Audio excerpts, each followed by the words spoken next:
Start हो रही है। तो जितने भी हमारे स्टूडेंट्स हैं मैं उनको एक चीज़ बता देता हूँ कि आज जो हम पॉलिटिकल साइंस कवर करेंगे उसके अंदर हम पूरा सिलेबस इम्पॉर्टेंट क्वेश्चंस के साथ वो कोशिश करेंगे कवर करने की। अगर आप लोगों ने पहले से शुरू कर लिया है पॉलिटिकल साइंस को, तो आपकी कोई क्वेरी है, कुछ आप पूछना चाहते हैं तो आप पूछ सकते हैं उसको। वो सवाल मैं आपके पहले आंसर देके फिर हम एक एक करके रिवीजन शुरू करेंगे। देखो मैंने जो है पॉइंट क्वेश्चंस का एक वीडियो बना के आपको यूट्यूब पे शेयर किया है फर्स्ट सेमेस्टर के स्टूडेंट्स के लिए। तो उसमें जितने भी क्वेश्चंस हैं वो करीब होंगे कोई 15 के आसपास क्वेश्चन। अगर आप वो 15-16 क्वेश्चन कर लेंगे तो डेफिनेटली आपको जो है ना अच्छे मार्क्स एग्जाम में आ सकते हैं, क्योंकि उन्हीं क्वेश्चन में समझ लीजिए लगभग आपका 70-80% पेपर आ जाएगा। जैसे मैंने वीडियो में भी आपको बताया कि जो 70-80% पेपर तो उन्हीं क्वेश्चन में से आएगा, लेकिन आंसर लिखने से ही तो मार्क्स मिलेंगे। एग्जामिनर जो आपके क्वेश्चन देके थोड़ा मार्क्स देगा, तो क्वेश्चन जरूर मेरे बताए हुए एग्जाम में आ सकते हैं और डेफिनेटली पक्का आएंगे आएंगे। लेकिन आपको एक काम ये करना है कि आंसर राइटिंग पर थोड़ी सी मेहनत करनी है।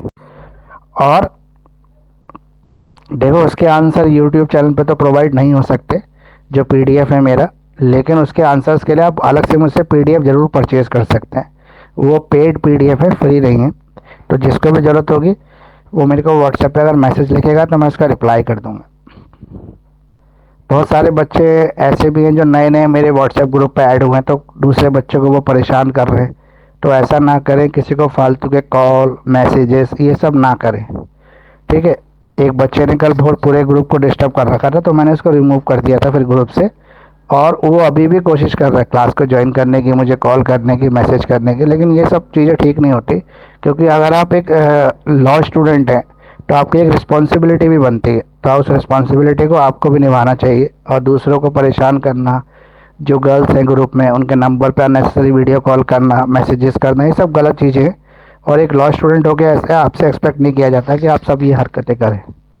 तो इसलिए ध्यान रखें इन चीज़ों का। बाकी अब मैं पॉलिटिकल साइंस आपकी शुरू कर रहा हूँ। जो बैक स्टूडेंट हैं, वो जो अभी सेकेंड टाइम पेपर दे रहे हैं, उसके लिए मेरी एडवाइस है कि आप जो ये क्वेश्चन मैंने बताए हैं 16 क्वेश्चन, इसमें से मैं अभी साथ साथ बता दूंगा आपको कौन से क्वेश्चन आपको जरूर करने हैं।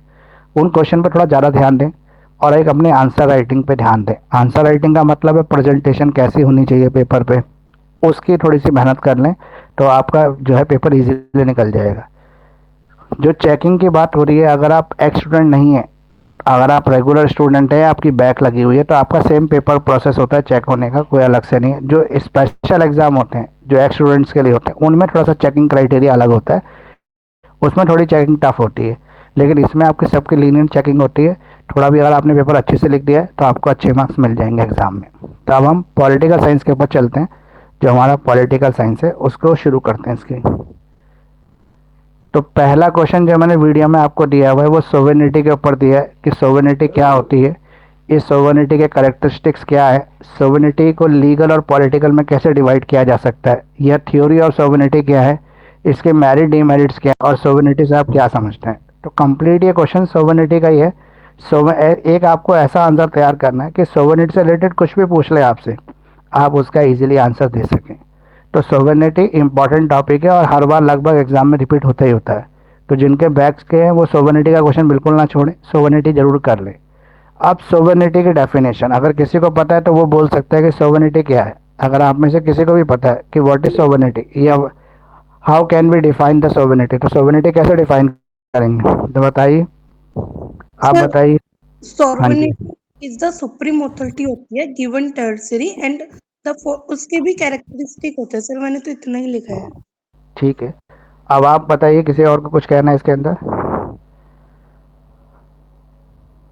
तो सोवरेनिटी का मतलब जैसे इन्होंने बताया कि सोवरेनिटी मतलब सुप्रीम अथॉरिटी।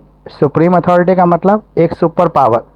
फॉर एग्जांपल अगर हम इंडिया के सिनेरियो में बात करें तो इंडिया के जो पॉलिटिकल बाउंड्रीज हैं, जो इंडिया के लैंड की सीमाएं हैं, जो इंडिया की वाटर बाउंड्रीज हैं, जो एयर बाउंड्रीज हैं, उसमें ऑर्डर किसका चलता है, कौन है जो अथॉरिटी जो उसमें ऑर्डर दे रही है। तो आप इजीली इसको एक्सप्लेन कर पाएंगे कि जो अथॉरिटी है इंडिया की वो इंडियन गवर्नमेंट है, केंद्र सरकार। केंद्र सरकार का रूल पूरे भारत में लागू होता है। तो सुप्रीम अथॉरिटी हमारी क्या है, केंद्र सरकार। लेकिन केंद्र सरकार को पावर कहाँ से मिल रही है, वो हमारे कॉन्स्टिट्यूशन से मिल रही है। तो इंडिया में सुप्रीम अथॉरिटी कौन है, कॉन्स्टिट्यूशन ऑफ इंडिया। तो constitution is the supreme authority of India, वो हर चीज़ को गवर्न कर रहा है, चला रहा है। तो सुप्रीम सोवरेनिटी का मतलब है सुप्रीम अथॉरिटी, सुपीरियर जो सबसे ज़्यादा पावरफुल हो वो सोवरियन है, और सोवरियन से मिलने वाली ताकत सोवरेनिटी कहलाती है। तो ये सोवरेनिटी की डेफिनेशन हो गई। अब इसके कैरेक्टरिस्टिक्स की बात कर लेते हैं। तो सुप्रीम कैरेक्टरिस्टिक मतलब इसकी विशेषताएं क्या है। तो पहला इसकी सुप्रीमिटी की हो गई कि ये सुप्रीम है, सुपरमेसी, सबसे ज़्यादा पावरफुल, सबसे ज़्यादा ऊपर के पद पर यही है। फिर परमानेंस, पूरे देश के अंदर ये लागू होता है, मतलब पूरी जो एक ही गवर्नमेंट है जिसकी पावर चलती है। देखो स्टेट गवर्नमेंट अलग है इंडिया में, लेकिन अगर आप ध्यान से देखेंगे तो स्टेट गवर्नमेंट की पावर जो है उसी के अंदर मिक्स है, किसके अंदर, यूनियन गवर्नमेंट के साथ ही चलती है। एब्सोल्यूटनेस, ये एब्सोल्यूट अथॉरिटी है, इसका कोई सब्स्टिट्यूट नहीं है। ये एक्सक्लूसिव है, इनलाइबल है, इनएडमाइजेबल है, यूनिवर्सल है। मतलब पूरे भारत नहीं, अंतर्राष्ट्रीय संबंध भी जो इंडिया के साथ बिजनेस रिलेशन या किसी और तरह के संबंध होते हैं तो वो इसी अथॉरिटी से डिसाइड किए जाते हैं।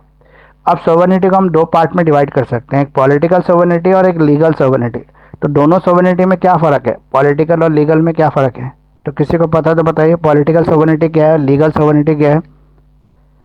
सर पॉलिटिकल सॉवरेनिटी में जो हमारी पॉलिटिकल पार्टी होते हैं उनका एक सेंट्रलाइज्ड रूल चलता है, और लीगल अथॉरिटी में हमारा जो लॉ से रिलेटेड होता है वो चलता है।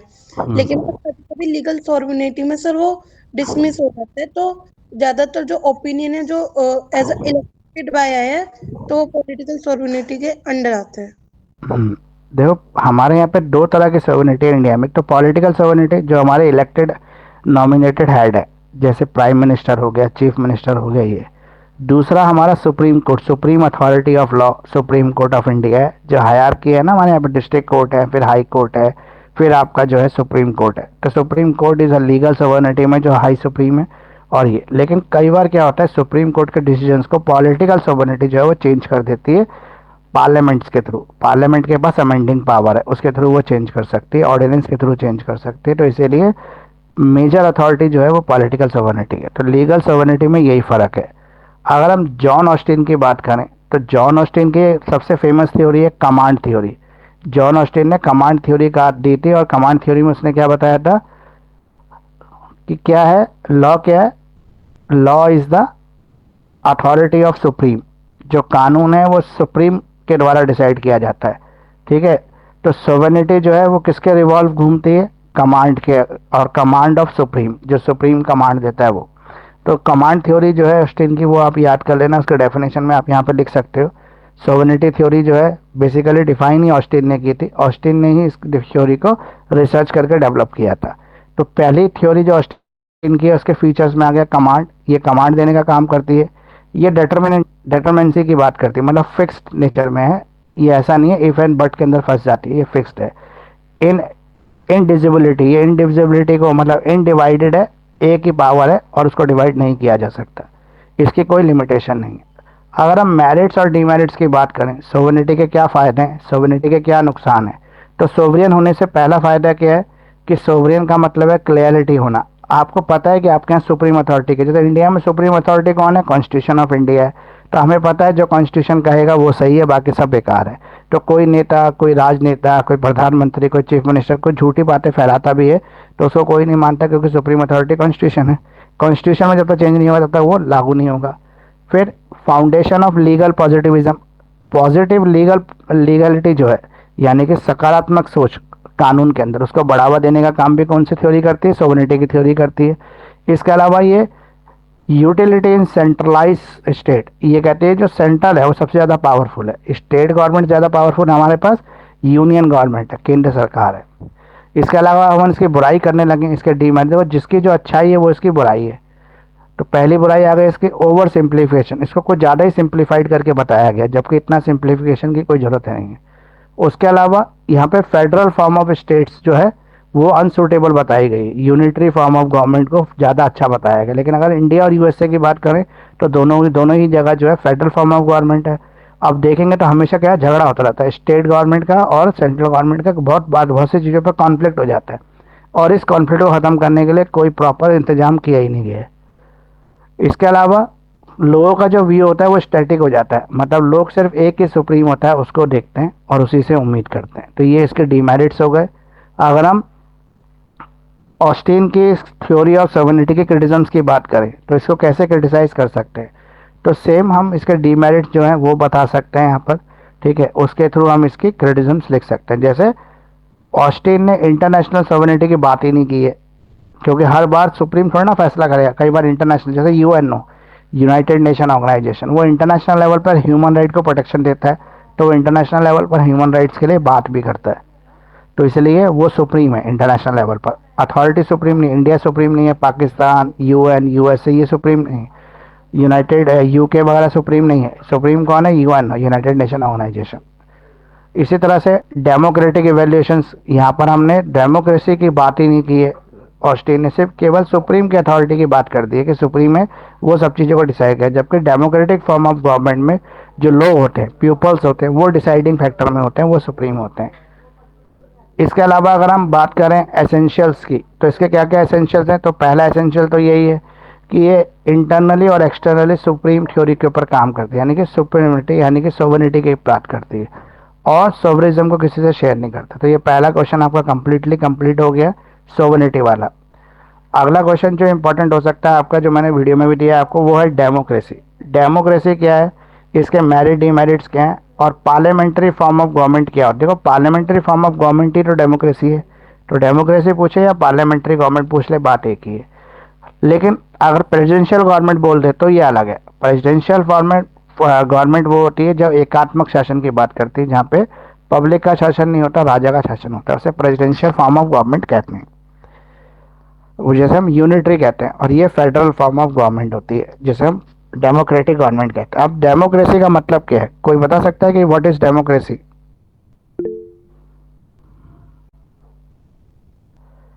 बताइए डेमोक्रेसी क्या होती है, किसी को कोई आइडिया हो तो? व्हाट इज डेमोक्रेसी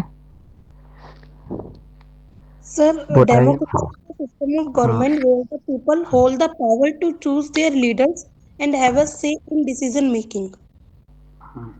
तो मतलब क्या मीनिंग निकल कर आया इसका? सर, इसका डेमोक्रेसी। मतलब निकल के आया कि बताएं। हमारे गवर्नमेंट में एक ऐसा सिस्टम है जिससे हम अपने लीडर को खुद चूज कर सकते हैं। वो पावर है जो हम अपनी सुप्रीम अथॉरिटी को वोट करके चूज कर सकते हैं। तो यहाँ पर हमें डेमोक्रेसी जो वर्ड है उसको पहले समझना पड़ेगा। जो डेमोक्रेसी का जो वर्ड है वो डेमो और क्रेटिक से निकला है। डेमो और क्रेटिक जो है लैटिन वर्ड्स हैं दोनों। डेमोस का मतलब होता है पीपल, और क्रेटस का मतलब होता है रूल। तो डेमोक्रेसी मतलब रूल ऑफ पब्लिक, लोगों का शासन। तो लोगों का शासन मतलब जैसे अभी बताया इन्होंने। क्या नाम है वैसे आपका? सर, माय नेम इज निधि। निधि। जैसे निधि ने अभी हमें बताया कि डेमोक्रेसी का मतलब क्या है, रूल ऑफ पीपल, लोगों का शासन। हम अपना पॉलिटिकल हेड खुद इलेक्ट कर रहे हैं। ये बात अलग है कि 5 साल बाद ही हमें मौका मिलता है, लेकिन मिलता है। हम चाहें तो उस हेड को चेंज कर सकते हैं। तो यहाँ पर 3-4 चीज़ें हमें ध्यान रखनी होंगी डेमोक्रेसी के अंदर। डेमोक्रेसी के अंदर पार्टिसिपेशन इक्वल होता है, सबको इक्वली वोट देने का अधिकार है, और सबके वोट की वैल्यू एक ही है। फॉर एग्जाम्पल, हमारे देश का सबसे अमीर व्यक्ति मुकेश अंबानी वोट डालेगा, या सबसे पावरफुल व्यक्ति prime minister of India vote डालेगा, और सबसे लोअर कास्ट, जो झुग्गी झोपड़ी में रहने वाला व्यक्ति, जो सबसे गरीब है, जो रोज के शायद 100 रुपये कमाता है, वो वोट डालेगा।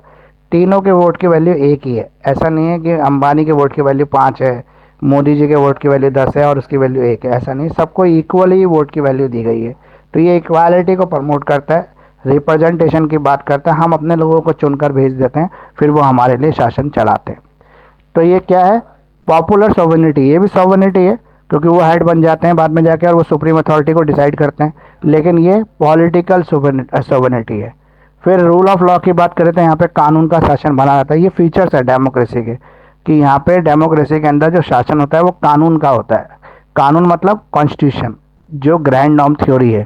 अभी आगे आएगी बता दूंगा आपको। इक्वालिटी, इक्वालिटी की बात करें तो इक्वल राइट्स एंड अपॉर्चुनिटीज़ होते हैं यहाँ पे सभी सिटीजन्स के पास। इसके अलावा पीरियोडिक इलेक्शंस होते हैं टाइम इंटरवल पर। यहाँ पे अकाउंटेबिलिटी पहले से डिसाइड होती है, और फ्रीडम, हर किसी को प्रॉपर फ्रीडम मिलती है। किसी के साथ कोई डिस्क्रिमिनेशन नहीं किया जाता, ना तो धर्म के नाम पे, ना जाति के नाम पे, ना कास्ट के नाम पे, ना रिलीजन के नाम पे। अगर हम बात करते हैं मेरिट ऑफ डेमोक्रेसी, डेमोक्रेसी के फ़ायदे क्या क्या है, तो ये इक्वालिटी को प्रमोट करता है, ये राइट्स एंड फ्रीडम की बात करता है, ये अकाउंटेबिलिटी की बात करता है, ये पार्टिसिपेशन की बात करता है, फ्लेक्सिबिलिटी की बात करता है, और प्रिवेंट्स करता है सभी के सेकुलर राइट्स को। डेमोक्रेसी की बात करें तो इसके डीमेरिट्स क्या क्या है? इसके डीमेरिट्स क्या है? Inefficiency, populism, manipulations, lack of expertise, risk of corruption और मेजोरिटिज्म। तो एक एक करके तो समझ लेते हैं। इनएफिशिएंसी का मतलब है कई बार कई ऐसा नेता चुन लिए जाते हैं जो इनएफिशिएंट होते हैं। जैसे अनपढ़ लोगों को भी इलेक्शन लड़ने का अधिकार है इंडिया के अंदर, तो कई बार लोग अपने वोट से अनपढ़ लोगों को चुन लेते हैं जो पॉपुलर तो होते हैं लेकिन एक्चुअली उनको एडमिनिस्ट्रेशन की बिल्कुल नॉलेज नहीं होती, उनको पता नहीं होता ए बी सी डी भी चीज़ें कैसे हैंडल की जाती हैं। तो ऐसे इनएफिशिएंट लोग आ जाते हैं तो गलत डिसीजन लेंगे। तो ये इसके डीमेरिट्स, इसकी बुराइयाँ हैं डेमोक्रेसी की। इसके अलावा यहाँ पे पॉपुलिज्म की बात चलती है, मतलब जो लीडर पॉपुलर है चाहे वो गलती कर रहा है लेकिन फिर भी देश उसको चुनता चला जा रहा है, बार बार उसको वोट दे रहे हैं लोग क्योंकि वो कुछ ऐसी चीज़ें कर रहा है जो हाइक कर रहा है, मतलब हर चीज़ को। वो एक्चुअली से देश को फ़ायदा नहीं हो रहा, एक्चुअली से देश को नुकसान हो रहा है, लेकिन वो हाइक कर देता है, उन चीज़ों को बड़ा चढ़ा के दिखा देता है। तो पॉपुलैरिटी की वजह से उसको वोट मिल जाता है। इसकी वजह से वो मैनिपुलेशन करता है। मैनिपुलेशन करना मतलब मीडिया को कंट्रोल कर लेना, मीडिया में वही खबर छपेगी जो सरकार चाहेगी। इसके अलावा पब्लिक को जो है वो गलत चीज़ें सिखाना, गलत चीज़ें दिखाना, ये मैनिपुलेशन करना हो गया। इसके अलावा करप्शन का भी रिस्क बढ़ जाता है जब इनएफिशिएंट लोग गद्दी पे बैठ जाते हैं तो। अब पार्लियामेंट्री गवर्नमेंट की अगर हम बात करें तो ऐसी गवर्नमेंट जिसको पब्लिक चुनती है और जो पार्लियामेंट से सरकार चलाती है। सरकार पार्लियामेंट से चलती है और मेजोरिटी ऑफ पार्टी को सरकार चलाने का राइट मिलता है, इसे डेमोक्रेटिक राइट भी कहते हैं। पार्लियामेंट्री गवर्नमेंट की बात करें तो यहाँ पे कलेक्टिव रिस्पॉन्सिबिलिटी होती है सभी की। फॉर एग्जांपल आज हमारे कंट्री के अंदर जो सरकार चल रही है वो एनडीए की चल रही है, नेशनल डेमोक्रेटिक एसोसिएशन की सरकार चल रही है। तो यहाँ पे पूरी रिस्पॉन्सिबिलिटी बीजेपी की नहीं है, नेशनल डेमोक्रेटिक एसोसिएशन की है, उसकी जिम्मेदारी है क्योंकि उन्हीं की सरकार चल रही है। एक्चुअली समर्थन मिला हुआ है बाकी पार्टियों से बीजेपी को, तब वो सरकार चला पा रहे हैं। तो इसलिए कलेक्टिव रिस्पॉन्सिबिलिटी सभी की है। इसके अलावा हमारी कंट्री के अंदर डुअल लीडरशिप का फॉर्मेट है जहाँ पर एक पावर प्रेसिडेंट के पास है तो दूसरी पावर प्राइम मिनिस्टर के पास है, दोनों ही मिलकर सरकार को चलाते हैं। तो यहाँ पर डबल लीडरशिप वाली बात है। दूसरा, यहाँ पे डुअल लीडरशिप इसलिए भी क्योंकि एक सरकार राष्ट्र में चल रही है जो प्रधानमंत्री चला रहे हैं और दूसरी सरकार स्टेट में चल रही है जो चीफ मिनिस्टर चला रहा है। ऐसा भी हो सकता है कि दोनों सरकार के बीच में मतभेद हो। जैसे बंगाल की सरकार के लिए ममता बनर्जी चीफ मिनिस्टर है लेकिन उनकी नरेंद्र मोदी जी से बनती नहीं है, तो वो हमेशा उनको मतलब क्रिटिसाइज करती है, उनके ऑर्डर्स को मानने से मना कर देती है। तो इस चीज़ों को भी हमें ध्यान रखना पड़ेगा, ये भी इसके फीचर्स में आते हैं। अब इसके मेरिट और डीमेरिट्स की बात करें तो जो फीचर्स होते हैं उसी से मेरिट डीमेरिट्स तैयार हो जाते हैं। जैसे पहला फीचर इसका जो मेरिट्स में आता है वो है coordination between the executive legislature. Executive और लेजिस्लेचर में बड़ा कोऑर्डिनेशन होता है क्योंकि लेजिस्लेचर का नाम है लॉ बनाना, लॉ बनाना इसका काम है, और एग्जीक्यूटिव का काम है उस लॉ को लागू करना, और जुडिशरी का काम है जो लॉ का वायलेशन करे उसको सजा देना। तो ये तीनों कोऑर्डिनेशन में चलते हैं। फ्लेक्सिबिलिटी की बात करें तो यहाँ पे जो गवर्नमेंट है वो फ्लेक्सिबल गवर्नमेंट है, फ्लेक्सिबिलिटी के साथ काम करती है और लोगों को रिप्रेजेंट करती है। अब इसके डीमेरिट्स की बात करें तो इनस्टेबल फॉर्म ऑफ गवर्नमेंट है, इनएफिशिएंसी है इसके अंदर, ठीक है, और ये डोमिनेंस का काम करती है पॉलिटिकल पार्टी। जो देखो पॉपुलैरिटी से वोट पड़ता है, कई बार जो जनता होती है वो असली गवर्नमेंट के काम को देख नहीं पाती, लेकिन जो पॉपुलर गवर्नमेंट होती है, जो पॉपुलर लीडर होता है उसके नाम पे वोट पड़ना लगता है। जैसे एक बार इंदिरा गांधी हमारे देश में काफ़ी पॉपुलर थी तो हर लोग जो थे वो इंदिरा गांधी के नाम पे वोट दे देते थे, उनको पार्टी पॉलिटिक्स से मतलब नहीं होता था, वो केवल इंदिरा गांधी को देख के ही वोट दे देते, उनको कोई मतलब नहीं है गवर्नमेंट क्या काम कर रही है क्या नहीं कर रही। दूसरी गवर्नमेंट हमारी होती है प्रेसिडेंशियल फॉर्म ऑफ गवर्नमेंट, जहाँ पे गवर्नमेंट जो होती है प्रेसिडेंट्स के थ्रू चलती है, मतलब जो प्रेसिडेंस होता है सरकार का, जिसे राष्ट्रपति कहते हैं, वो चलाता है सरकार को। यहाँ पे कोई मतलब कोई डेमोक्रेसी नहीं होती, किसी तरह से कोई वोटिंग नहीं पड़ती, किसी को कोई चुना नहीं जाता, केवल सरकार चलाता कौन है, जिसका रूल चल रहा है, जो राजा है वो चलाता है। तो प्रेसिडेंशियल फॉर्म। इसके बीच में आपको एग्जाम में जो है डिफ्रेंशिएशन लिखने के लिए भी आ सकता है।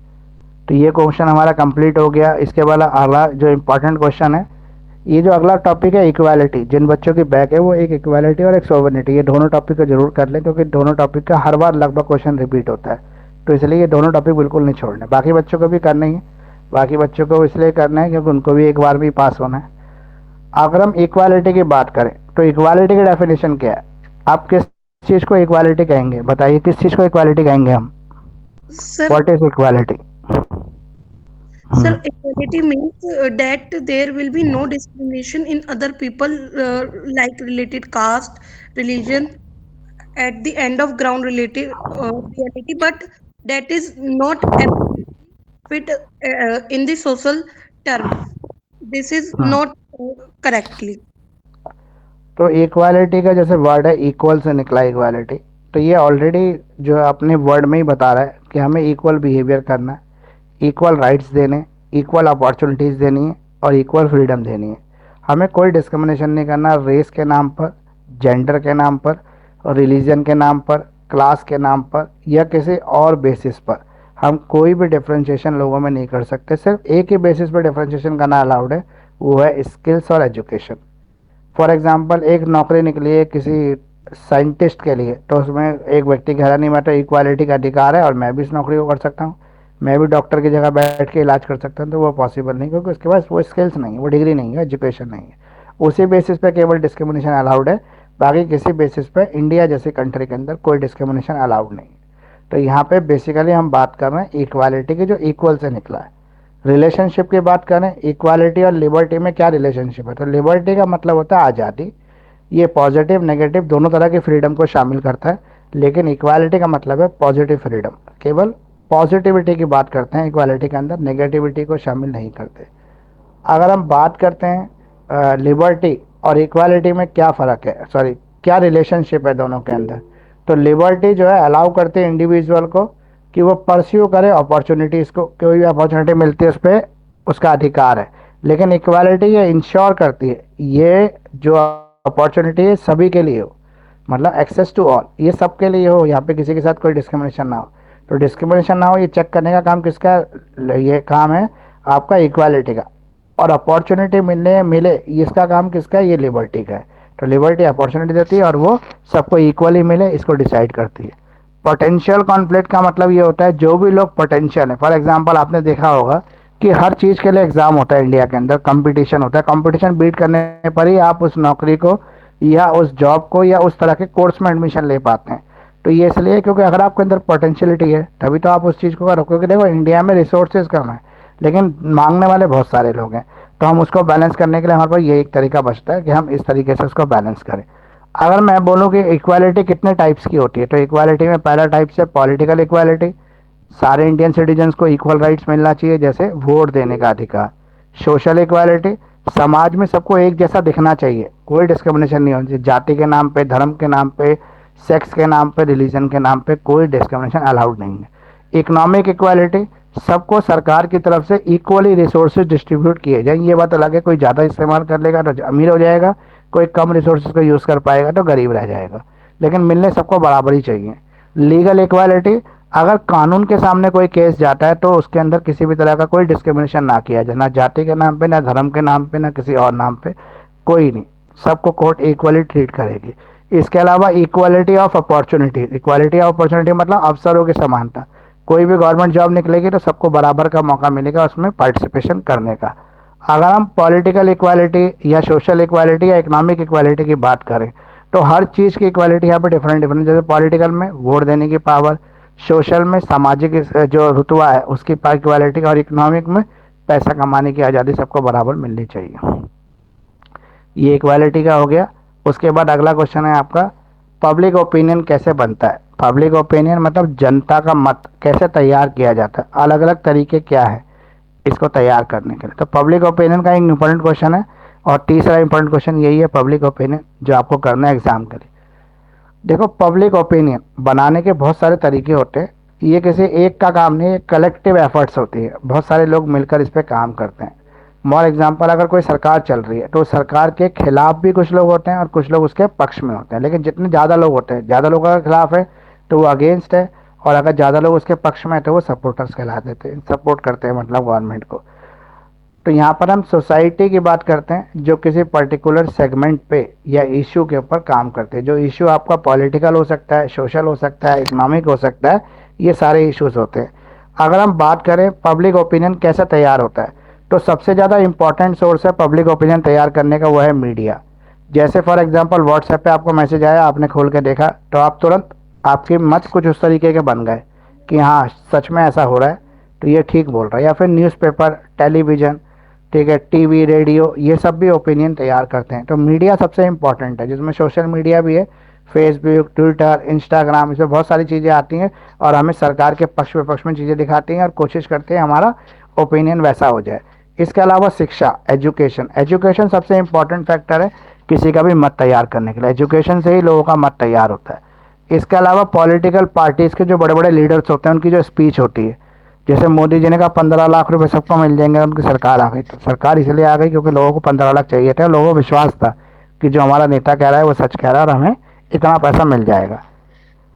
इसके अलावा बहुत सारे एनजीओज होते हैं, बहुत सारे ऐसे ग्रुप्स होते हैं जो प्रोटेस्ट करते हैं, धरना प्रदर्शन करते हैं, सोशल एक्टिविज्म कहते हैं इसको। इन लोगों का भी काम होता है मत तैयार करना, ये भी लोग जनता का मत तैयार करते हैं। इसके अलावा हमारे जो फैमिली होती है, जिस परिवार में हम रहते हैं, तो उसके कुछ मोटिव्स होते हैं, उसके कुछ मतलब व्यूज़ होते हैं फैमिली के। तो फैमिली का भी एक इम्पॉर्टेंट रोल होता है हमारे पब्लिक ओपिनियन को तैयार करना। फैमिली से भी हम प्रभावित होकर पब्लिक ओपिनियन को तैयार करते हैं। ये पब्लिक ओपिनियन कैसे तैयार होता है वो हो गया। अब पब्लिक ओपिनियन तैयार होने के बाद कहाँ इसका इस्तेमाल होगा, तो पहला इस्तेमाल तो इलेक्शन में ही होगा, वोट देने में। जैसा पब्लिक सोचेगी वैसे वोट कर देगी। प्रोटेस्ट करने में, धरना प्रदर्शन करने में यूज़ हो सकता है उसका। मीडिया में हो सकता है, हम उसी चीज़ों को आगे फॉरवर्ड कर देंगे जो हमारे टेस्ट की आएंगी। सोशल मीडिया पर, फेसबुक पर हम उन चीज़ों पर कमेंट करना शुरू कर देते हैं, या उनके लिए हम भी उनको शेयर करना शुरू कर देते हैं जो हमें चीज़ें पसंद आती हैं। तो ये पब्लिक ओपिनियन का एक्सप्रेशंस हो गया। अब अगर हेल्दी पब्लिक ओपिनियन आपको तैयार करना है, मतलब सही ओपिनियन तैयार करना है लोगों का, तो क्या करना चाहिए? तो आपको क्या करना चाहिए?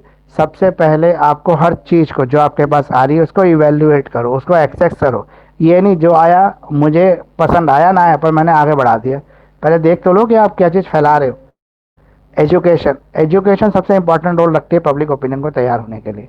इसके अलावा फ्रीडम ऑफ स्पीच एक्सप्रेशन, अगर किसी को ये पता लग जाए कि अगर उसने ये बोला तो उसको जेल हो जाएगी, तो वो बोलेगा ही नहीं ना। तो इसलिए सबको बोलने की, सही बात बोलने की आज़ादी होनी चाहिए सभ्य तरीके से। इसके अलावा सिविल सोसाइटी एक्टिवेट करना, जिसमें एनजीओ वगैरह आती हैं उनको काम करने देना, इस तरह से हो सकता है। इसके अलावा रिस्पॉन्सिबल मीडिया, अगर रिस्पॉन्सिबल मीडिया होगा तो वो सरकार की गलत चीज़ों को क्रिटिसाइज़ करना शुरू कर देगा। Importance of public opinion in democracy, अगर हम डेमोक्रेसी की बात करें, डेमोक्रेसी में क्या इंपॉर्टेंस है इसका, तो जो लेजिटिमेसी है यानी कि जो गवर्नमेंट है उसके लिए सबसे इम्पोर्टेंट चीज़ ही पब्लिक ओपिनियन है।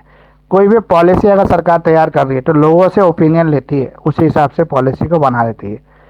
इससे लोगों के प्रति अकाउंटेबिलिटी बढ़ जाती है सरकार की, और सरकार की स्टेबिलिटी यानी कि सरकार स्थिर सरकार के रूप में काम कर पाती है।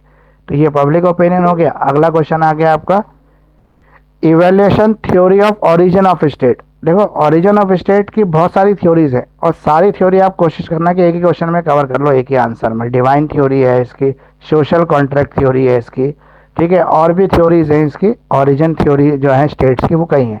राज्य की उत्पत्ति कैसे हुई, ये ओरिजिन, जो ओरिजिन थ्योरी है स्टेट की, आपने क्लास 12th में अगर पॉलिटिकल साइंस पढ़ा होगा तो वहाँ पर भी है ये ओरिजिन थ्योरी। तो ओरिजिन कैसे हुआ राज्य का, कुछ लोग कहते हैं कि राज्य का ओरिजिन कैसे हुआ, भगवान ने बनाया, भगवान ने बोला था कि भाई ऐसे लोग शासन करेंगे, ये राजा होगा, ये प्रजा होगी, इस तरीके से। कुछ लोग कहते हैं नहीं, समय के साथ साथ चीज़ें अपने आप डिसाइड होती गई। कुछ कहते हैं कि जो सोवरियन पर्सन्स थे, जो डोमिनेटर्स थे, जो राजा की तरह काम कर सकते थे, उन्होंने धीरे धीरे समाज को कंट्रोल करना शुरू कर दिया। तो कई सारी थ्योरीज हैं इसकी। तो पहली थ्योरी आती है आपकी इवोल्यूशनरी थ्योरी। अगर हम इवोल्यूशनरी थ्योरी की बात करें तो इवेल्युएशन होता है इसके अंदर, जैसे किनशिप, परिवार में पारिवारिक थ्योरी थी, जैसे राजा का बेटा ही राजा बनेगा, लेकिन कौन सा बेटा, जो सबसे बड़ा होगा या सबसे योग्य बेटा होगा वो। इसके अलावा हमारे यहाँ पे कुछ ट्राइबल ऑर्गेनाइजेशन थे, आदिवासी लोग थे जो जंगलों में रहते थे, उनके अपने अपने लीडर्स होते थे, वही लीडरशिप आगे चलती गई। उसके अलावा कुछ एग्रीकल्चर ग्रुप हुए, पैदा हुए, किसानों के ग्रुप बने, जब धीरे धीरे करके लोगों ने कल्टीवेशन करना सीखा, फसलें उगाना सीखा, तो उनके भी कुछ लीडर तैयार हो गए। उसके अलावा जो लड़ाइयाँ होती है, जैसे एक राज्य दूसरे राज्य लड़ाई कर रहा है तो उसको अगर जीत लेता है तो हारा हुआ राज्य जीते हुए राज्य की लीडरशिप के अंदर आ जाता है। धर्म, धर्म ने भी काफ़ी इंपॉर्टेंट रोल किया है राज्य की उत्पत्ति के लिए। तो इस तरह से राज्य बना। राज्य का मतलब है जहाँ पे लोग इकट्ठे होकर रहते हो, उसे राज्य कहते हैं, स्टेट कहते हैं। अब है social contract theory. Social contract theory कहता है कि जब धीरे धीरे सभ्यता का विकास हुआ, तो सभ्यता का विकास होने के बाद लोगों को ये पता लगने लगा कि भाई उनको इकट्ठे रहना जरूरी है, क्योंकि हर व्यक्ति सारी चीज़ें नहीं बना सकता, हर व्यक्ति हर काम नहीं कर सकता, इसलिए उसको कुछ कामों का दूसरे के साथ शेयर करना पड़ेगा। तो इसे कहते हैं social contract theory. Social contract theory के लिए अगर किसी एक व्यक्ति का नाम लिखना हो तो थॉमस हॉब्स और जॉन लॉकी, ये दोनों इसके जो है सोशलिस्ट हैं जिन्होंने सोशल थ्योरी डेवलप की थी, जिनकी परिभाषा इन्होंने बताई। इसके अलावा डिवाइन ओरिजिन थ्योरी ये कहती है कि राजा जो भगवान का अवतार है, मतलब भगवान ने, जैसे राम ने अवतार लिया वो राजा बने, कृष्ण ने अवतार लिया वो राजा बने, तो डिवाइन थ्योरी यही कहती है कि जो राजा है वो ही भगवान है और भगवान ही राजा का रूप लेके आता है। इसलिए भगवान की इच्छा को, राजा की इच्छा को भगवान की इच्छा माननी चाहिए। डिवाइन विल में कहता है भगवान ने ही राज्य बनाया है, भगवान ने राजा बनाया है और हम लोगों को प्रजा बना दिया ताकि हम राजा की प्रजा के रूप में काम कर सकें। ये डिवाइन थ्योरी हो गई। इसके अलावा ओरिजिन ऑफ स्टेट थ्योरी कहता है जब धीरे धीरे लोगों का विकास हुआ और लोग जो है एक दूसरे के ऊपर निर्भर होने लगे, जैसे फॉर एग्जांपल एक व्यक्ति कपड़े बनाता है, एक व्यक्ति चमड़े के जूते बना रहा है, एक व्यक्ति किसान है जो गेहूँ उगा रहा है, तो गेहूँ जो है वो किसान को भी चाहिए, गेहूँ जो है वो जूते बनाने वाले को भी चाहिए, गेहूँ जो है कपड़े बनाने वाले को भी चाहिए। लेकिन कपड़े बनाने वाला तो गेहूँ आ नहीं सकता और गेहूँ आने वाला कपड़ा नहीं बना सकता, तो इसलिए दोनों ने एक दूसरे की चीज़ों को एक्सचेंज कर लिया। तो ये एक्सचेंज करने की वजह से, बार्टर सिस्टम की वजह से भी ओरिजिन ऑफ स्टेट हुआ। मतलब ये भी एक थ्योरी है जिसकी वजह से राज्य की उत्पत्ति हो गई। तो ये हो गया आपका सारा। अगला क्वेश्चन है आपका लिबरलिज्म। लिबरलिज्म जो है ये भी इंपॉर्टेंट टॉपिक है, एग्जाम में काफ़ी बार रिपीट हो जाता है लिबरलिज्म, तो ये भी आपको ध्यान रखना है एग्जाम के पॉइंट ऑफ व्यू से। अब हमने पढ़ा था ऊपर इक्वालिटी, हमने पढ़ा फ्रीडम, अब पढ़ रहे लिबरलिज्म। तो लिबरलिज्म क्या होता है, व्हाट इज लिबरलिज्म, या how can you define the liberalism. Liberalism word किससे पैदा हुआ है? सर लिबरलिज्म वर्ड लिब्रा से पैदा हुआ है। लिब्रा का मीनिंग क्या होता है? सर 1 सेकेंड, मैं बता रही हूँ सर। सर लिबरलिज्म का मीन होता है फ्री। हाँ, मीन्स फ्री। ये सर एक लैटिन वर्ड से आया है। लिबरलिज्म के 3 मीनिंग हम डिफाइन कर सकते हैं, पॉलिटिकल में, सोशली में और इकोनॉमिकल में। इन तीनों से ही ये एक वर्ड बना है लिबरलिज्म। इज्म का मतलब होता है by the people of elective. Liberalism का मतलब है फ्रीडम, आज़ादी। अब आज़ादी में भी तीन चार तरह की आज़ादी है, सोशल, पॉलिटिकल और तीसरी कौन सी आ गई थी? Sir economical. इकोनॉमिकली। तो एक प्रॉब्लम, ये तीनों तरह की अगर आपको आज़ादी मिल जाती है तो आप लिबरल कहलाते हैं। लिबरल मतलब आज़ाद है, हमारे पर किसी का कोई कंट्रोल नहीं है। लेकिन अगर आप देखें, हम जैसे अब राज्य में रहते हैं तो हमें भी हर तरह की लिबरलिज्म मिली हुई है, लिबर्टी मिली हुई है, लेकिन हमारी लिबर्टी में रिस्ट्रिक्शंस है।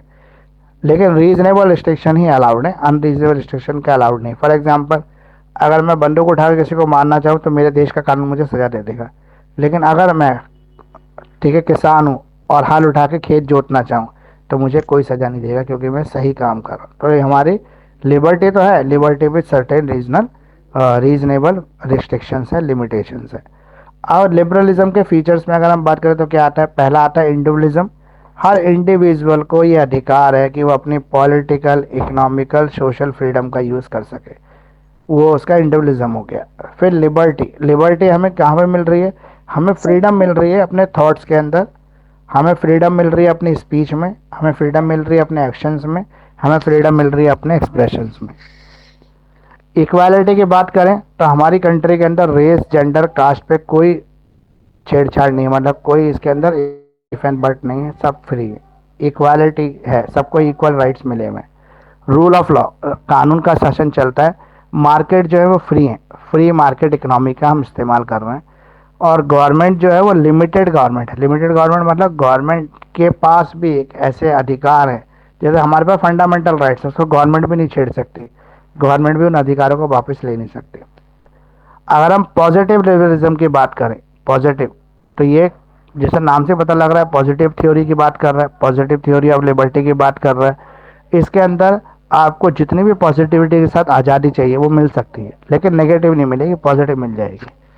जैसे आप पढ़ाई लिखाई करने की आज़ादी है आपके पास, जॉब करने की आज़ादी है, बिजनेस करने की आज़ादी है, इकोनॉमिकल, सोशल और पॉलिटिकल तीनों तरह की आज़ादी आपको मिल जाएगी। इसके अलावा स्टेट का क्या रोल है यहाँ पे? तो स्टेट ये इंश्योरिटी करता है कि आपको ये प्रॉपर सारी आज़ादियाँ मिल जाएं, इसके अंदर कोई भी भेदभाव, कोई भी डिस्क्रिमिनेशन ना रहे। इसके अलावा कलेक्टिव रिस्पॉन्सिबिलिटी किसकी है इसके लिए? तो सरकार और लोग, पब्लिक दोनों की कलेक्टिव रिस्पॉन्सिबिलिटी है इसके लिए। सर हाँ जी। सर इसका कोई एग्जांपल आप बता सकते हो पॉजिटिव लिबर्टी में? सर नेगेटिव तो समझ में आ गया कि मेरे अंदर ये क्षमता है कि हाँ मैं कर सकती हूँ, लेकिन पर पॉजिटिव लिबर्टी में क्या? नहीं, नेगेटिव का मतलब और पॉजिटिव का मतलब ये है, फॉर एग्जांपल लिबर्टी, अगर आज़ादी, मान लो मुझे आज़ादी दी जाए कुछ भी बोलने की, मेरे पास freedom of speech and expression है, लेकिन मुझे उसके साथ रिस्ट्रिक्शन भी ला रखी है राज्य ने, मतलब रीजनेबल रोक लगा रखी है, उसके ऊपर लिमिटेशन लगा रखी है। फॉर एग्जांपल बोलने का है, लेकिन मैं ऐसा नहीं बोल सकता जिससे मेरे देश को नुकसान हो, मेरे पड़ोसी की जो सोशल रिस्पेक्ट है उसको हानि पहुंच जाए, या किसी के राइट्स को मैं वायलेट करूं। ऐसी कोई भी चीज़ें मैं नहीं बोल सकता ना लिख सकता हूँ, वो नहीं है, वरना मेरे पर डिफॉर्मेशन लग जाएगा, मानहानि नहीं कर सकता मैं किसी की। ठीक है, ये पॉजिटिव लिबर्टी हो गई आपकी। अब है अगला क्वेश्चन जो हम बात करेंगे, वो है पॉलिटिकल लेजिटिमेसी की। पॉलिटिकल लेजिटिमेसी का मतलब क्या है? राजनीतिक, राजनीतिक मतलब, और लेजिटिमेसी क्या कहते हैं? लेजिटिमेट किसे कहते हैं?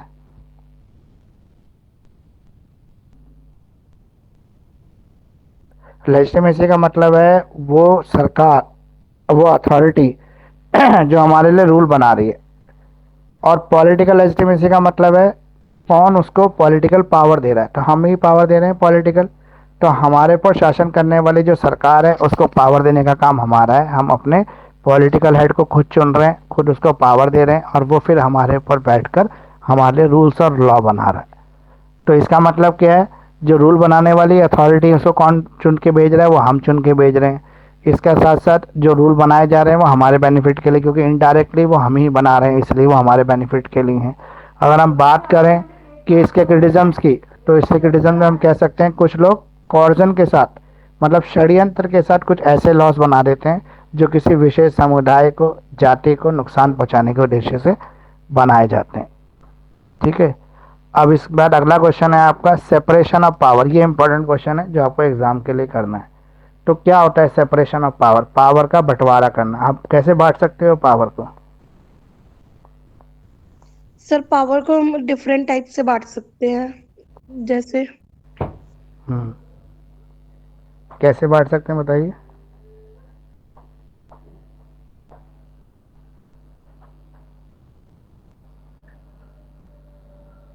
Sorry sir. देखो, पावर का बंटवारा जो है, अगर हमारी कंट्री के हिसाब से हम देखें तो हमने पावर का बंटवारा दो गुट में कर रखा है, एक सेंट्रल गवर्नमेंट के अंदर और एक स्टेट गवर्नमेंट के अंदर। हमने पावर को बांट रखा है। तो स्टेट गवर्नमेंट और जो सेंट्रल गवर्नमेंट है वो पावर को अपने हिसाब से इस्तेमाल कर रहे हैं। कि हमारे जो कॉन्स्टिट्यूशन के अंदर तीन तरह की पावर की बात की गई है। पहली पावर जो है वो किसके पास है? वो है यूनियन गवर्नमेंट के पास। दूसरी पावर हमारी स्टेट गवर्नमेंट का। तीसरी कॉन्करेंट पावर। ये तो हो गया कॉन्स्टिट्यूशन की तरह पावर का सेपरेशन करना। लेकिन दूसरे तरीके से अगर हम देखें, ठीक है, सेपरेशन ऑफ पावर की बात करें तो एग्जीक्यूटिव और जुडिशरी के अंदर जो पावर, जैसे पहला हमारा लॉ मेकिंग, वो किसका काम है? कानून बनाना वो पार्लियामेंट का काम है। लेजिस्लेटिंग बॉडी का काम है लॉ बनाना। और लॉ को लागू करने की बात आती है तो वो कौन लागू करेगा? वो करेगी हमारी एग्जीक्यूटिव बॉडी, जो हमारा एग्जीक्यूटिव है, एडमिनिस्ट्रेशन है, वो करेगा लॉ को लागू। फिर अगर हम तीसरी बात करें, ठीक है, लॉ को बना भी दिया, लॉ को लागू भी करते, लेकिन जो वायलेशन कर रहे हैं लॉ का, उनको सजा कौन देगा? उनको सजा देगी जुडिशरी।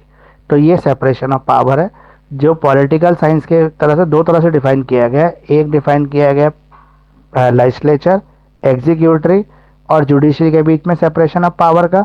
दूसरी तरफ बात की गई है हमारी कॉन्स्टिट्यूशन से जो पावर का सेपरेशन हो रहा है, यूनियन गवर्नमेंट, स्टेट गवर्नमेंट और कॉन्करेंट लिस्ट, तीन लिस्ट है जो हमारी कॉन्स्टिट्यूशन दे रहा है। तो ये सेपरेशन ऑफ पावर है जो आपको एग्जाम के पॉइंट ऑफ व्यू से याद भी करना है, अच्छे से तैयार भी करना है। इंपॉर्टेंट क्वेश्चन है, आता है एग्जाम में। सर इसमें जो हम्म। है जैसे राज्यसभा लोकसभा होती है, ठीक है, और हम्म। प्रेसिडेंट के पास पावर होती है। अगर सर इसमें प्रेसिडेंट नहीं होगा तो इसकी पावर जीरो हो जाती है क्या? हाँ, प्रेसिडेंट होना जरूरी है, क्योंकि हमारा प्रेसिडेंट जो है वो सबसे मतलब मेन फंक्शन ही प्रेसिडेंट का। प्रेसिडेंट के नाम से ही सब चीज़ें चलती हैं कंट्री के अंदर। देखो, प्रेसिडेंट, लेजिस्लेचर जिसमें आपका पार्लियामेंट, सर जिसके अंदर लोकसभा राज्यसभा दोनों आ जाते हैं, ये तीनों एक ही फंक्शन है जिसे लेजिस्लेटिव बॉडी कहते हैं। लेजिस्लेचर, पार्लियामेंट, ये एक ही चीज़ है। दूसरा एग्जीक्यूटिव जिसमें पावर मिल रही है। तीसरा जुडिशरी, ये तीन पावर सेंटर है। Okay sir. सर एक क्वेश्चन और था जो डेमोक्रेसी में बताया था कि डेमोक्रेटिक का मीनिंग क्या है, कितने टाइप्स की डेमोक्रेटिक, मतलब वो उसमें हम सर एनडीए वाला भी डाल सकते हैं? हाँ, डाल डेमो सकते ठीक डाल है। सकते। अगर हम बात करते हैं अगले क्वेश्चन की, तो अगला क्वेश्चन है हमारा स्टेट क्या है और स्टेट के मेन एलिमेंट्स क्या क्या हैं। तो मेन एलिमेंट ऑफ स्टेट्स की अगर हम बात करें तो स्टेट क्या है और वो कैसे अपना रोल प्ले करती है। तो सबसे पहले स्टेट, स्टेट का मतलब यहाँ पे ये नहीं है दिल्ली, बॉम्बे या फिर आपका बिहार, कर्नाटक, ये स्टेट नहीं। यहाँ पे स्टेट का मतलब है कंट्री। जब भी एग्जाम में आपसे पूछेगा डिफाइन द स्टेट, तो स्टेट के अंदर डेफिनेशन दिल्ली गवर्नमेंट की मत लिख देना, ये यूपी गवर्नमेंट की मत लिख देना। इसका मतलब है इंडिया, इंडिया एक स्टेट है, पाकिस्तान एक स्टेट है, बांग्लादेश एक स्टेट है, यूएस एक स्टेट है, यूके एक स्टेट है, रशिया एक स्टेट है, ये स्टेट्स हैं। तो स्टेट का मतलब है पॉलिटिकल सोवर्निटी या सेपरेट लीगल आइडेंटिटी। जिस भी कंट्री की है वो क्या है, वो है एक पॉलिटिकल स्टेट, जिसे हम एक राज्य कह सकते हैं। इसके लिए अगर आपको किसी भी स्टेट की पहचान करनी है कि वो स्टेट है कि नहीं है, तो आपको तीन चार चीज़ें देखनी पड़ेगी। जैसे उसकी अपनी पॉपुलेशन होनी चाहिए उस स्टेट की, उसकी अपनी टेरिटरी होनी चाहिए, उसकी अपनी गवर्नमेंट होनी चाहिए और वो सोवरेन होनी चाहिए, तभी वो एक स्टेट कहलाती है। अगर ये सारी चीज़ें हैं उसके अंदर तो वो सोवरेन, तो वो स्टेट है। अगर इनमें से कोई भी एक एलिमेंट मिसिंग है तो वो सोवरेन नहीं है। ठीक है, अब आगे difference between state and government. State में और गवर्नमेंट में क्या फ़र्क है, देखो स्टेट मतलब इंडिया, गवर्नमेंट मतलब इंडियन गवर्नमेंट, तो उसको चलाने वाली एक मशीनरी है। गवर्नमेंट क्या है, स्टेट को रन करने वाली एक मशीनरी है, स्टेट नहीं है, स्टेट को रन करने वाली एक मशीनरी है। अगर हम नेचर की बात करें तो स्टेट परमानेंट होती है लेकिन गवर्नमेंट टेम्पररी होती है। हर 5 साल बाद सरकार तो बदलती है लेकिन कंट्री थोड़ा ना बदलती है, कंट्री तो फिक्स रहती है। अगर हम स्कोप की बात करें तो यहाँ पे पॉपुलेशन है स्टेट के अंदर, टेरिटरी है, गवर्नमेंट है, सोवर्निटी है। लेकिन गवर्नमेंट की बात करें तो इसमें एडमिनिस्ट्रेशन, गवर्नेंस, दो ही चीज़ें हैं इसके अंदर। अथॉरिटी की बात करें तो अल्टीमेट अथॉरिटी स्टेट की है और सब्स्टिट्यूट अथॉरिटी, ड्राइव अथॉरिटी किसकी है, गवर्नमेंट की है। इसके अलावा अगला क्वेश्चन हम बात करें सोशलिज्म। सोशलिज्म क्या होता है, सोशलिज्म भी इंपॉर्टेंट है, एग्जाम में काफ़ी रिपीट होता है ये क्वेश्चन भी। तो व्हाट इज सोशलिज्म, सोशलिज्म क्या है ये बताइए। सर मैं बताऊं? बोलिए। सर एक सेकेंड। बाकी लोग भी ट्राई करे करे बोलने का, बोलने से क्या होता है, कॉन्फिडेंस बिल्ड होता है। सर सोशलिज्म का मतलब ये होता है कि हम्म, the fundamental objective of socialism is to attain an advanced level of material production and therefore greater productivity, efficiency and rationality as compared to capitalism and all previous systems under। Sir मेरा कहने का मतलब है कि हमारे पास fundamental right जो government की तरफ से या फिर हम्म, अदर प्रोडक्टिव जो हमें राइट्स मिले हैं उसे हम सोशलिज्म कहेंगे सर।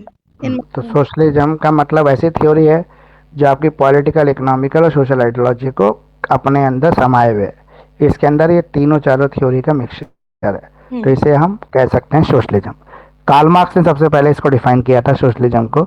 तो कार्ल मार्क्स ने बताया था कि जो सोशलिज्म है वो दो पार्टों में डिवाइड है। एक वो वर्ग है जो नौकरी देता है और दूसरा वो वर्ग है जो वर्कर है, जो नौकरी करता है।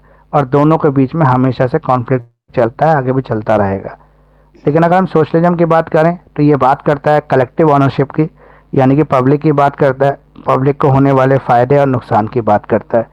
इसके अलावा ये क्लासलेस सोसाइटी की बात करता है। यहाँ पे किसी भी सोसाइटी की जो है कोई क्लास नहीं होनी चाहिए, वर्कर ऑनर वाली बात करता है। ये नहीं बात करता कि हिंदू मुस्लिम या ऊंची जाति नीची जाति, ऐसी बात नहीं करता, ये क्लासलेस सोसाइटी की बात करता है।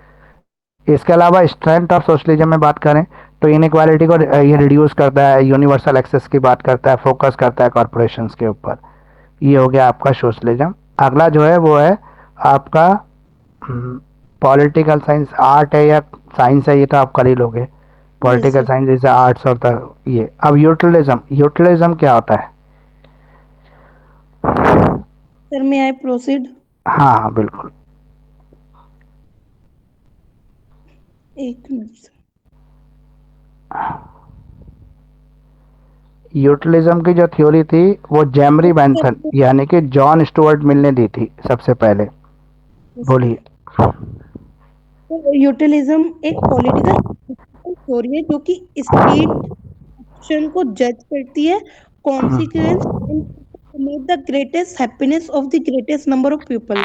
मतलब कि सर इससे ये है कि जितना पीपल का हैप्पीनेस होगा, मतलब जितने पीपल इसको एग्री करेंगे तो बोलते हैं यूटिलिज्म। इसके सर कुछ प्रिंसिपल होते हैं, कुछ एप्लीकेशन बेस्ड होते हैं और कुछ सोशल भी होते हैं इसके। तो और सर यूटिलिज्म। है वो यूरोप से थे, लेट 18th सेंचुरी में थे। ब्रिटेन में इसका फर्स्ट ओरिजिन हुआ था, और उसके बाद 19th सेंचुरी में जर्मनी, बेंथम एंड जॉन स्टोर्टर मिल ने इसको पूरा प्रमोट इसका डिस्क्राइब किया था। बिल्कुल, तो यूटिलिज्म की थ्योरी का मतलब है मैक्सिमम हैप्पीनेस। यस कुछ ऐसा शासन चलाना जिससे जनता को मैक्सिमम सेटिस्फेक्शन मिले, मैक्सिमम हैप्पीनेस मिले, वो ये जो लोग, यूटिलिज्म। सर जो लोग उनके डेवलपमेंट और उनको right of view, feeling of experience दे सके। बिल्कुल। अब अगला है हमारा question, discuss the various forms of freedom. Freedom के अलग अलग फॉर्म्स क्या हैं और डेमोक्रेसी में फ्रीडम क्यों ज़रूरी है। ये फ्रीडम और डेमोक्रेसी दोनों को मिक्स कर दिया इस क्वेश्चन के अंदर। तो फ्रीडम होती है आपकी पॉलिटिकल फ्रीडम, ठीक है, सिविल लिबर्टी यानी कि civil freedom, economic freedom, social freedom, freedom of expression. ये सब तरह के फ्रीडम को फ्रीडम कहा जाता है। ये फ्रीडम के टाइप्स, फ्रीडम के काइंड्स भी हो सकते हैं।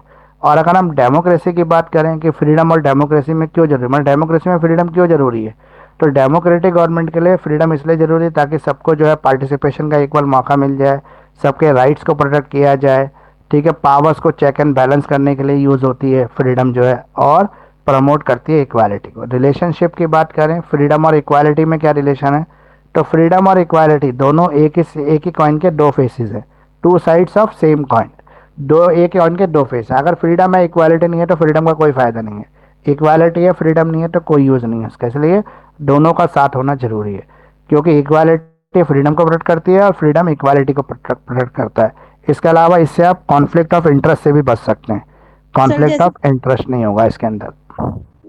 सर लिबर्टी और इक्वालिटी में रिलेशन पूछा था, तो कुछ सेम इसी तरह होगा ना। बिल्कुल। अगर हम बात करें कि मेन फंक्शन क्या है लेजिस्लेचर के, लेजिस्लेचर मतलब क्या है, जो हमारी लॉ मेकिंग बॉडी है जिसमें हम लोकसभा और राज्यसभा दोनों को शामिल करते हैं। तो इसके मेन फंक्शंस क्या हैं, तो मेन फंक्शन है इसका लॉ बनाना। पहली बात ये लॉ बनाती है, ये पीपल को रिप्रेजेंट करने का काम करती है, और ये अमेंडमेंट करती है कॉन्स्टिट्यूशन के अंदर, यानी कि सुप्रीम लॉ जो कॉन्स्टिट्यूशन है उसको अगर चेंज करना है तो चेंज करने की पावर इसी के पास है। इसके अलावा जुडिशियल फंक्शंस भी इसी के पास है, जो लॉ ब्रेकर्स हैं उनको सजा देने का काम भी इसी का है, ठीक है। अब है हमारी एग्जीक्यूटिव बॉडी से आप क्या अंडरस्टैंड करते हैं, एग्जीक्यूटिव बॉडी का क्या काम है, क्या काम है एग्जीक्यूटिव का। लॉ को प्रमोट करना और लॉ को लागू कराना इसका काम होता है, जो लेजिस्लेटिव बॉडी बना लेती है। एग्जीक्यूटिव बॉडी का काम है जो लेजिस्लेचर ने लॉ बनाया है उस लॉ को लागू करना, और साथ साथ उसको इवेल्युएशन में रखना कि लॉ ठीक प्रकार से चल रहा है कि नहीं चल रहा। अगर उसके अंदर कोई भी चेंज है तो उसके हिसाब से एक्शंस लेना।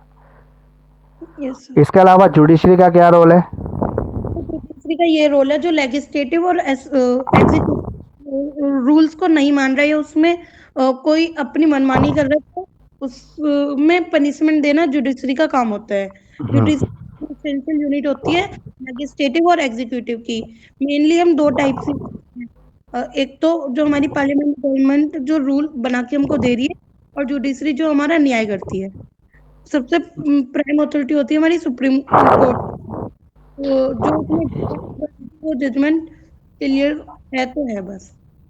बिल्कुल। तो ये जुडिशरी है, जुडिशरी का सबसे इम्पोर्टेंट काम है लॉ ब्रेकर्स को पनिश करना, यस और ये ऑब्जर्व करना कि सबको इक्वालिटी मिले, रूल ऑफ लॉ जो है वो बना रहे, सबको जो है बराबर से इक्वालिटी जो है लॉ का इस्तेमाल करे, मतलब लॉ इक्वालिटी के साथ और फ्रीडम के साथ लागू। तो ये हमारा जो है पॉलिटिकल साइंस के टोटल जो 16-17 क्वेश्चन मैंने वीडियो में दिए थे वो सारे लगभग आपसे डिस्कस कर लिए। ये भी बता दिए कौन से अच्छे क्वेश्चन हैं जो आपको एग्ज़ाम के लिए तैयार करने हैं। तो अब आपको कोई डाउट रह गया है, कुछ और पूछना तो आप पूछ सकते हैं, फिर हम ये क्लास कंप्लीट करके ख़त्म करेंगे और इसकी रिकॉर्डिंग मैं आपको अपलोड कर दूंगा यूट्यूब पे, तो वहाँ से भी आप इसको एज ए रेफरेंस यूज़ कर सकते हैं। बाकी शेड्यूल आपके पास है ही कि नेक्स्ट क्लास कब होगी, कितने टाइम पे होगी, उसी हिसाब से हम नेक्स्ट क्लास को करेंगे, नेक्स्ट सब्जेक्ट को करेंगे। सर, चलिए। मुझे ना बस ये वाला थोड़ा सा ढंग से समझ में नहीं आ रहा था। What do you understand by the concept of sovereignty critically analyse the John Austin theory of sovereignty. मतलब इस कॉन्सेप्ट को सर कैसे define करना है या कैसे प्रेजेंटेशन कर ये सकते मैंने हैं। आपको अभी बताया था जब ये हमने सोवर्निटी का क्वेश्चन डिस्कस किया था कि जॉन ऑस्टिन की जो थ्योरी है सोवर्निटी की, वो कहती है सुप्रीम की कमांड है ये। तो सुप्रीम की कमांड है, इसका मतलब ये है कि जो भी पावरफुल पर्सन है उसकी कमांड है, वो जो कहता है वही लॉ है, वही कानून है। इसके एक बहुत सारे क्रिटिसिम्स है। जैसे सुप्रीम, सुप्रीम को एक्चुअली डिफाइन ही नहीं किया ऑस्टिन ने कि हु इज़ द सुप्रीम और who is their sovereign, sovereign कौन है, सुप्रीम कौन है, इसको कोई भी क्लियर डेफिनेशन नहीं दी है उसने। तो सुप्रीम हम ये भी मान सकते हैं कि जो डेमोक्रेटिक गवर्नमेंट है उसमें सुप्रीम जो है गवर्नमेंट है, लेकिन दूसरी तरफ हम ये भी देखते हैं कि जो राजा का शासन प्रेसिडेंशियल फॉर्म ऑफ गवर्नमेंट चला वहाँ पर प्रेसिडेंट जो है वो सुप्रीम है। तो क्लियर डेफिनेशन भी नहीं है, ये भी हम क्रिटिसिज्म में इसके लिख सकते हैं। बाकी और भी हैं, आप एक बार सर्च करोगे तो आपको और भी पॉइंट मिल जाएंगे इसके। Okay sir. सर चलिए, इसमें जब आंसर हम रिप्रेजेंट करेंगे तो पहले जॉन ऑस्टिन का डेट ऑफ बर्थ और पहले इनका बताना होगा ना थोड़ा। अगर जॉन ऑस्टिन की सोवेनिटी की थ्योरी की पूछेगा आपसे जॉन ऑस्टिन का नाम लेके, तो आप फिर जॉन ऑस्टिन के बारे में थोड़ा बहुत लिख सकते हो, नहीं तो अदरवाइज आपको केवल जॉन ऑस्टिन की डेफिनेशन लिखनी है और ज़्यादा कुछ लिखने की ज़रूरत नहीं है। लेकिन अगर जॉन ऑस्टिन के ऊपर बेस करके क्वेश्चन पूछेगा तब आपको ये सब चीज़ें लिखने की ज़रूरत होगी, वरना नहीं। Okay sir, thank you. Okay जी, बाय, बेस्ट ऑफ लक आप सबके एग्ज़ाम के लिए।